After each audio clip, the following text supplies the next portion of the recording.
So siguro 5 arguments or reason muna ang ating sasabihin at mamaya hihilingan natin na yung 5 reason na ito, 5 arguments na ito ay matibag ng ating kausap upang nang sa ganon tayo ay makumbinse na ang salvation ay by faith plus works. Okay, yun po ang opening statement ng affirmative, 15 minutes. At sa pagkakataon pong ito, idadako na po tayo doon sa opening statement naman po ng negative side na 15 minutes po. Wala ko rin tanungan. Wala po, sangayon po sa inyong Mamaya pa. yung tanungan sa rebuttal, sa unang rebuttal. So, Panginoon, pagkasabi mo nga okay na para magsimula na. Sige, brother. Dapat pala ganun muna kasi pagkatapos magpahayag may tanong na agad, dapat ganun. So, kulang natin. Susunod na lang. Sige, sir? Start. Pastor, ganyan. Okay. Pastor. Magandang hapon sa inyo lahat. Ako po si Pastor Cesar sa ikalawang pagkakataon. Ako po ay nakipag-usap sa nagtulong tuloy ng usapan na ang spiritual at na po nakatahat si Fernando Pangacunong ang kabila sa gahe. At sabi ko nga, humingi ako ng kopya ng aming debate. Ayaw ko ano nangyari. Siguro ito na yung sa dami na kumukuha, bigyan nyo ako ha. Kasi para hindi kayo makikita din sa ibang mga lokal church na tayo ay pinaglalaban yung ating pananampalataya. Amen. Tinatayon ko sa hapong ito na ang pananampalataya ay may kalapit na gawa ayon sa mga apostol at ayon din kay Kristo. Yung kanyang 5 kanina, mamaya mabaliin natin yun. Wala pa pala yung mga tayo, ano? Ngayon, ang aking presentation ay ayon po sa mga apostol. Ganito po ang sulat, Apostol Pablo. Sa aklat po ng Roma, sa Roma 10:9 ay ganito po ang nakasulat. Yeah. Roma 10:9. Kung ipapahayag ng ating bibig na si Jesus na Panginoon at manalig ka ng buong puso na siya ay muling binuhay ng Diyos sa mga patay, ay maligtas ka. Sapagkat sa puso, ang tao ay nananampalataya at itinuring na ganap at sa pamamagitan ng bibig, magpapahayag sa ikaligtas. Sa pamamagitan ng bibig. Yung pananampalataya, saan nagmumula? Ayon pa rin kay Pablo, nagmumula sa pakikinig. Yung pakikinig, ano ba yun? Hindi ba actual works? Ano ba sa isang anak mo? Anak, anong ginagawa mo yan? Nakikinig po ako na ng pangangaral ng isang mangangaral. Sa pamagitan ng niyang pakikinig, nagkaroon ng pananampalataya. Saan nagmumula ang pananampalataya? Nagmumula sa pakikinig. Roma 10:17, Apostol Pablo. Kaya, ang pananampalataya, samahan mo ng gawa, ang alin. Yung pakikinig, pagpunta mo sa gawain, pagpunta mo dito, hindi ba gawa yan? Hindi dumating sa iyo ang biyaya kung hindi mo tinanggap.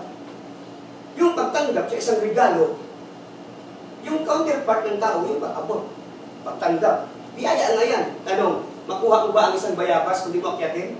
Si Juan tamad na lang ang sampol nito. Nanalig siyang makakain siya ng bayabas, tamad. Hinintay niyang mahulog, namatay si tamad. Walang gawa, patay. Santiago 2:14. Sabi ni Santiago, basahin natin. Santiago 2:14. Ito, apostol ko eh. Kaya walang pagdududa, paglalabanan natin ang apostol kung sino ang nasa katuwiran ng Diyos. Puro apostol tayo. 2:14, gagamitin ko ang apostol Pablo, Santiago. Sa kanya naman, si apostol Juan at Pablo. Ako si Santiago ako. Santiago ako. Ito, Santiago, basa kapatid. Verse 4. Mga kapatid, ano ang mapapala ng isang tao kung sabihin niyang siya ay may pananampalataya, ngunit hindi naman niya ito pinatutunayan sa gawa? Maililigtas ba siya ng ganong uri ng pananampalataya? Maililigtas ba siya? Patay nga eh, si tamad nga eh. Nanampalataya siya, makakain ng bayabas, si tamad, nanampalataya siya. Hinintay niya magdamag, maghapon, umabot ng taon, nabulok yung bayabas, hindi niya nakain, bakit? Hindi nalaglag eh. Kaya ang pananampalataya, walang gawang patay. Mailigtas ba siya sa ganung pananampalataya? Nasabihin natin, kapatid, kumain ka, wala kang inaabot. kaligtasan dalawa yan. Baka sabihin niyo mamaya, pang physical yan eh. Bakit? Saan ba tayo ngayon naligtas? Dalawang klaseng kaligtasan para malaman natin. Physical death, spiritual death. Yung sinabi niya kanina sa Roma 6, 23, Roma 6:23, sabi doon, ang kabayaran ng kasalanan ay kamatayan. Yun ay future yun yung bunga ng iyong pagkakasala. Sa judgment yun. Pero ngayon, tanong, ikaw ba ligtas ka? Kung tanongin ko kayo ba ligtas na ngayon? Ang iba, sabi hindi pa tiyak. Bakit? Gusto mo, bakit di masagot? Dahil nga sa nag-alinlangan pa sila. Kasi ang kanilang katwiran, naligtas tayo sa biyaya ng Diyos. Biyaya nga ng Diyos. Ang tanong, yung ginagawa mo, kalugod-lugod sa Diyos, basa. Paano kayo maligtas? Dito po sa aklat ng sa aklat ng Marcos 16:16, pakinggan natin ang Pedro naman. Ayaw ko kayo, kay Pedro naman ako ngayon. 16:15-16. Ano ang kailangan para maligtas? Basa. At sinabi ni Jesus sa kanila, habang kayo'y umahayo sa buong mundo, tama ba, Pastor? Ay ipangaralin niyo sa lahat ng tao ang magandang balita. Ang sino mang sumampalataya at mabautismohan ay maliligtas. Ngunit ang ayaw sumampalataya ay parurusahan. Ito. Ang sino mang sumampalataya at mabautismohan ay maligtas. Tanong. Yung bautismo, sino ang gagawa? Alangan mo ang Diyos. Siyempre, ang magbabautismo ang tao. Anong gagawin ng tao? May requirements yan. Anong sabi doon? Ni Juan Bautista. Nung pinahayag niyang bautismo, hoy! Sino nagbabala sa inyo na kayo ay pumila para magpabautismo? Ipakita muna ninyo na kayo nagsisisi sa inyong kasalanan. Ano, sino ba magsisisi? Ang Diyos? Ang tao ang gagawa doon. Ang Diyos, binigyan niya si Kristo. Tama yun. Tubusin tayo saan? Sa sumpa ng kasalanan. Sumpa. Pero yung kasalanan ginagawa mo araw-araw, hindi na yung trabaho ni Kristo. Kasalukuyan mo yung ginagawa ngayon. Ang ginawa ni Kristo noon, para sa lahat yun, tama yun, John 3:16, pagkalahatan yun. Gayon na lamang ang pag-ibig ng Diyos sa sanlibutan na ibinigay niya ang kanyang buktong na anak upang ang sino mang susumpalataya sa Kanya, hindi magpapahamak, kundi magkaroon ng buhay na walang hanggan. Ang tanong, lahat ba sumpalataya? Yan ang tanong. Lahat, hindi lahat. Mayroon namang sumampalataya, hindi rin napasok. Bakit? Hindi makikita sa gawa. Sa judgment, ano sabi doon sa pahayag? Hahatulan kayo ayon sa inyong mga gawa. Tanong, kung puro ka lang panampalataya, yung gawa mo lihis, maligtas ka ba? Yan ang tanong. Assignment yan. Bakit? Ang tao, pabautismo. Anong requirement? Sabi ni Pedro, pagsisihan ninyo at talikdan ang inyong mga kasalanan at magpabautismo kayo sa pangalan ni Jesus upang kayo'y patawarin at ipagkaloob ang Espiritu Santo. Kaya marami ngayong manampalataya, walang Espiritu eh. Kunghang, malakad sakang, dapat mag-born again. Kaya nga si Pastor, born again ang tindig. Bakit? Binago ang buhay. Kung sa baga, pinalikuran ko yung dating buhay ko. Sino gumawa? Ang Diyos ba gumawa? Noon ako gumawa. Ang trabaho lang, tinanggap ko si Kristo. Nanampalataya ako kay Kristo bilang Panginoon at tagapagligtas ko. Kaya di ko kaya baguhin ang sarili ko. Bakit? Walang Diyos eh. Dati ako ang Diyos sa buhay ko eh. Ako masusunod.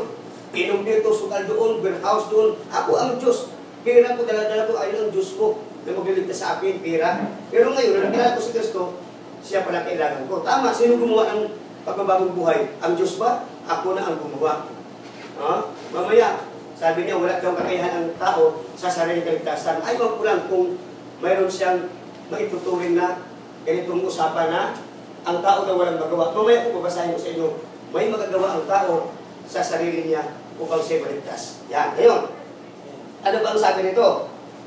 Kung ating titingnan, sulat ni Apostol Santiago sa 2:14-17, maliwanag na pinakita na kailangan makita ang gawa bunga ng pananampalataya.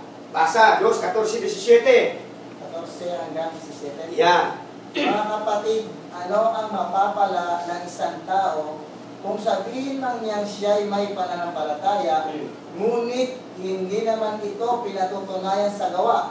Maililigtas ba siya ng ganong uri ng pananampalataya? 14:17. 17. Wala. Gayon din naman, patay ang pananampalatayang walang kalakip na gawa. Patay eh.